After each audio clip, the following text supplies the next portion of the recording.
বিভিন্ন ভাতা, তাদেরকে ৩,০০০ টাকার অন্নপূর্ণা যোজনার ভাতাটাই দেওয়া হচ্ছে। এক্ষেত্রে দুটি ক্ষেত্রে আমরা শিথিল করছি। আমার সাথে মাননীয় মন্ত্রী শ্রীমতী অগ্নিমিত্রা পাল মহোদয়া রয়েছেন, যিনি ৯ মে যে রাজ্য মন্ত্রিসভা গঠন হয়েছিল মুখ্যমন্ত্রী সহ ৬ সদস্যের, সেখানে আমাদের শিশু ও নারী কল্যাণ দপ্তর তার কাছে ছিল প্রাথমিকভাবে, তাই তিনি আজকে আমার সাথে আছেন। এবং পরবর্তীকালে রাজ্য মন্ত্রিসভার সম্প্রসারণে শ্রীমতী মালতী রাভা রায় স্বাধীন দায়িত্বপ্রাপ্ত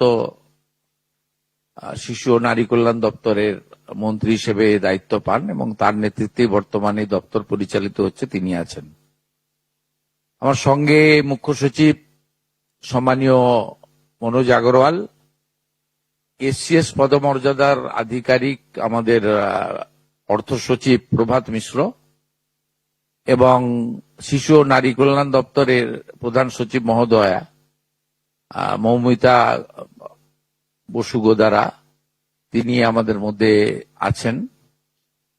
আমি তাদের পক্ষ থেকে আপনাদের অভিনন্দন জানিয়ে, আমি কয়েকদিন আগে বলেছিলাম যে ১৭ তারিখ থেকে আমাদের তৃতীয় পর্যায়ে অন্নপূর্ণা যোজনার টাকা অ্যাকাউন্টে ট্রান্সফার শুরু হবে। আমরা যেহেতু সংকল্পপত্রে ঘোষণা করেছিলাম, আমরা প্রথম জুন মাসে ২৮ লক্ষ বেনিফিশিয়ারিকে অনলাইন এবং অফলাইনের মধ্যে দিয়ে আমরা শুধু প্রোগ্রামটা লঞ্চ করিয়েছিলাম। পরবর্তীকালে আমরা নির্দিষ্ট তথ্য এবং ফর্মের ব্যবস্থা করি। এটা করার পিছনে অনেকগুলো কারণ ছিল। প্রথমত, সরকারি টাকা, এই সরকারি অর্থ সঠিক জায়গায় ব্যয় করা উচিত। সরকারি অর্থে নয়ছয় করার বা ফাইন্যান্সিয়াল ইনডিসিপ্লিন করার কোনো অধিকার কোনো মুখ্যমন্ত্রী, মন্ত্রী বা আধিকারিকের নেই। তাছাড়াও বিগত দিনের লক্ষ্মী ভান্ডার বলুন বা আমাদের সরকার আসার পরে অন্নপূর্ণা যোজনা, এটা সম্পূর্ণভাবে মহিলাদের একটি স্কিম। তার বয়স নির্দিষ্ট করা আছে 25 থেকে 60 বছর। সেক্ষেত্রে কোনো পুরুষের বা বয়সের 25 বছরের কম যারা, তারা পাওয়ার যোগ্য হতে পারে না। আমরা বিগত সরকার যখন প্রথম শুরু করে, খুব অনিয়মিতভাবে প্রায় 9 মাস গেছে 500 টাকা করে ভাতা দিতে, এবং প্রতি মাসেই তাদের সংখ্যা এদিক ওদিক হয়েছে। ফাইনালি নির্বাচনের আগে তড়িঘড়ি করে 2 কোটির আশেপাশের কিছু সংখ্যা হবে, 1,500 টাকা করে ট্রান্সফার করা হয় মাত্র 2 মাসের জন্য। শেষের দিকে ওই এবং সেটা করতে গিয়ে আমরা দেখলাম যে আমরা যদি সকলকেই লিস্টটাকে কনভার্ট করে দিই অন্নপূর্ণা যোজনাতে, তাতে এসআইআর এর নাম বাদ গেছে, ভারতীয় নয় এমন লোকের নাম থাকবে, মৃত লোকের নাম থাকবে, পুরুষদের নাম তাতে থেকে যাবে। সেই কারণে আমরা নতুন সরকার স্বচ্ছতার ভিত্তিতে এই কর্মসূচি দেওয়ার ক্ষেত্রে আমরা ফর্ম চালু করি এবং আমাদের পোর্টাল চালু হয়,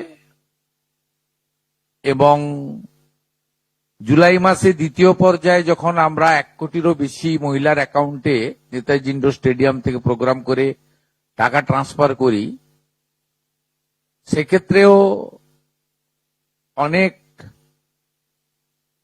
অভিযোগ আসে আমাদের কাছে, এবং অনেক মহিলারা বলেন যে আমি যোগ্য কিন্তু আমাকে দেওয়া হয়নি, ইত্যাদি ইত্যাদি। তাই আমরা আমাদের বিডিওদের সাহায্য নিয়ে জেলা শাসকদের নেতৃত্বে হাউস টু হাউস ভেরিফিকেশন যতটা সম্ভব এই সময়ের মধ্যে করি, এবং জুন এবং জুলাই মাসের 31 তারিখ পর্যন্ত পোর্টাল চালু ছিল আবেদনের। এবং এখানে প্রায় 1,70,00,000 বা তার থেকে একটু কিছু বেশি হবে, সংখ্যাটা আমি এই মুহূর্তে ডিটেলসে যাচ্ছি না, তারা আবেদন ইত্যাদি করেন, যার মধ্যে জুলাই মাসের প্রাপকরাও ছিলেন। অনেকের না পাওয়ার অভিযোগও ছিল, সংখ্যা অনেক। আবার অনেকের বক্তব্য ছিল যারা পাওয়ার যোগ্য নয় তাদের দিয়ে দেওয়া হয়েছে। তাই আমরা মোটামুটি একটা ভেরিফিকেশনের কাজ করছি, যে কাজ আগামীকাল পর্যন্ত আমাদের চালাতে হবে। এর মধ্য দিয়ে ইতিমধ্যে যারা ভেরিফাইড হয়েছেন, সংখ্যাটা অনেক, গত মাসের থেকেও অনেক বেশি, তাদের অর্থ দপ্তর 17 তারিখ থেকে এত বিরাট এলাকা, বিরাট টাকা, 2-3 দিন লাগবে, অ্যাকাউন্টে ট্রান্সফার তারা করতে থাকবেন। এটা প্রতি মাসে হবে না, প্রতি মাসেই যারা ভেরিফাইড হলেন তারা মাসের দ্বিতীয় সপ্তাহে, আমি দেখছিলাম কিছুজন 1 তারিখ থেকেই বলতে শুরু করেছেন কখন ঢুকবে কখন ঢুকবে। মানে এরা মূলত আমাদের ভোট দেয়নি, আমাদের পরাজয় দেখতে চেয়েছিলেন, খুব কষ্ট হচ্ছে ওদের। কিন্তু আমরা সরকারি টাকা নয়ছয় করতে দেব না, আর যোগ্য প্রাপকদের চিহ্নিত করেই দেব, এবং আমরা এক্ষেত্রে কমিটেড।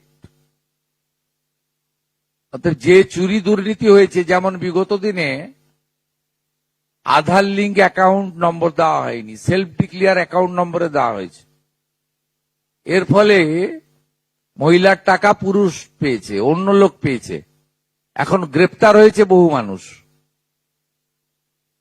এই সব আছে, ডিটেলসে তো বলা যাবে না। আমরা মোটামুটি, আপনারা আমাদের শিশু ও নারী কল্যাণ দপ্তরের, এটা হচ্ছে নোডাল এজেন্সি, ইমপ্লিমেন্টিং এজেন্সি, তাদের